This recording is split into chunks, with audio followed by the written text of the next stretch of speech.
हाय सांग मैंने आज देखो लंच टाइम रे मुझे खाया बसिली ए खाଇବା स्टार्ट करी कौन कौन आज आइटम कर देखु है भात एटा बैगन भत्ता आटा कोबी आलू भजा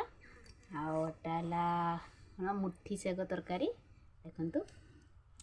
ये सारा आइटम कर गोटे तरकारी कर देखु लाल लाल देखा आपण माने कहिबे एटा की तरकारी एटा कौन पड़सी से तरकारीटा लाल होती आपण माने कमेंट रे निश्चिंत जनइबे ये तरकारीटा नाली कौन पाई होती मु किंतु कहिबिनी एटा चलंतु एबे स्टार्ट करिवा खाइबा जेहेतु शनिवार सकाल सकाल रोषे करी मुझे खाया बसिली आपण मान संगे से शेयर कली एटा किंतु की तरकारी आपण माने कमेंट रे निश्चिंत जनइबे एटा की जिनस से तरकारी पड़िलार तरकारीटा लाल होती आपण माने निश्चिंत जनइबे कमेंट रे।